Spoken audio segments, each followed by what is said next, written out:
সাক্ষ্য চৈতিকে বাদ দিয়ে ঝিলকে বিয়ে করল। চৈতি পুলিশের কাছে গিয়ে জিডি করল সাক্ষ্যের নামে। সাক্ষ্যকে জেলে ঢোকাতে চায়, কিন্তু পুলিশ যাচাই বাছাই করে তারপরে পদক্ষেপ নিবে। চৈতির প্ল্যান ভেজতে যায়। হ্যাঁ বন্ধুরা, এমনটাই দেখবেন ভোলে বাবা পার করে গা সিরিয়ালের আগামী পর্বে, যখন সাক্ষ্য হঠাৎ জানিয়ে দেয় যে সে ঝিলকেই বিয়ে করবে।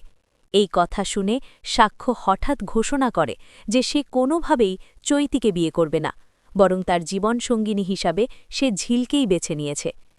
এই কথা শোনা মাত্রই জ্যোতির মাথায় আকাশ ভেঙে পড়ে। অপমানে এবং বিস্ময়ে জ্যোতি মণ্ডপেই সংজ্ঞা হারিয়ে লুটিয়ে পড়ে। চারিদিকে হুলুস্থুল পড়ে যায়। বাড়ির বড়রা যখন জল আনার জন্য ব্যস্ত হয়ে পড়েন, তখন মেজ বৌমণি ও শতরূপার নিষ্ঠুর রূপ প্রকাশ পায়। তারা জল দিতে বাধা দেয়। শেষ পর্যন্ত সাক্ষ্য নিজেই মানবিকতার খাতিরে জল এনে জ্যোতির জ্ঞান ফেরায়। এই সময় সাক্ষ্যের দাদু, ঠাকুমা, বাবা, মা সবাই হতভম্ব হয়ে যায়। সাক্ষ্যের বাবার রাগের সঙ্গে বলে ওঠেন, সবার সামনে এভাবে তার মেয়েকে অপমান করতে পারল কিভাবে।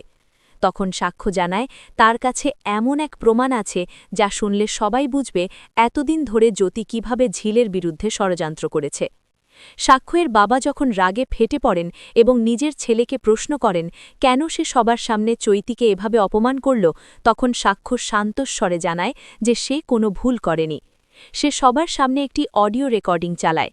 সেখানে স্পষ্টভাবে শোনা যায় জ্যোতি কিভাবে ঝিলের চরিত্র নিয়ে নোংরা অপবাদ দিচ্ছে।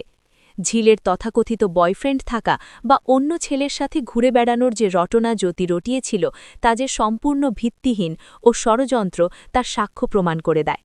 মিথ্যে অপবাদ দিয়ে ঝিলকে যারা ছোট করতে চেয়েছিল, আজ তাদের মুখোশ খুলে দেওয়ার সময় এসেছে। সাক্ষ্য বলে, এইসব সত্য কোনোদিন ঝিলকে মেনে নিত না, কিন্তু সে কথা কারো সঙ্গে সম্পর্কে জড়িত সবই জ্যোতির বানানো। জল আনতে সাক্ষ্য শাস্তি দিতে চেয়েছিল, আর এই ঘটনাটাই তার চোখে যে বড় শাস্তি। সে উঠানো বিয়ে করবে, আর জ্যোতি দাঁড়িয়ে দেখতে হবে। বাড়ির সবাই হতবাক। যেভাবে মালা পরিয়েছে, অপমানিত করে কেন বলল না। সবাই ভুল করবে না, স্পষ্ট জানায়। মিথ্যে কথা বলে তাকে প্রভাবিত করেছে। জ্যোতি থানায় যাওয়ার হিসাবে ভয় পায় না, কারণ নার্সদের অনেকেই জানে জ্যোতির ষড়যন্ত্রের কথা। তারা সাক্ষী দেবে। আজকের পর জ্যোতি তার কাছে আর কেউ নয়। সে জানে ঝিল তার পাশে থাকলে সে যে কোনো পরিস্থিতি সামলে নিতে পারবে। সাক্ষ্যের বাবা ছেলের পাশে দাঁড়িয়ে গর্ব প্রকাশ করেন, বলেন, আজ সত্যি মনে হচ্ছে সাক্ষ্য তার যোগ্য সন্তান। সাক্ষ্য জানায় বাবার কাছ থেকেই সে সঠিক শিক্ষা পেয়েছে। এরপর সাক্ষ্য বলে সে কোনো সামাজিক নিয়ম মানে না। আজই সে ঝিলকে সবার সামনে বিয়ে করবে, কেউ তাকে আটকাতে পারবে না।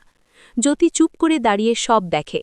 অন্যদিকে জ্যোতির বাবা মা থানায় গিয়ে অভিযোগ জানাতে চায় যে বিয়ের প্রতিশ্রুতি দিয়ে সাক্ষ্য অন্য মেয়েকে বিয়ে করেছে, কিন্তু পুলিশ জানায় বিষয়টা এত সহজ নয়, কারণ সাক্ষ্যের পরিবার প্রভাবশালী।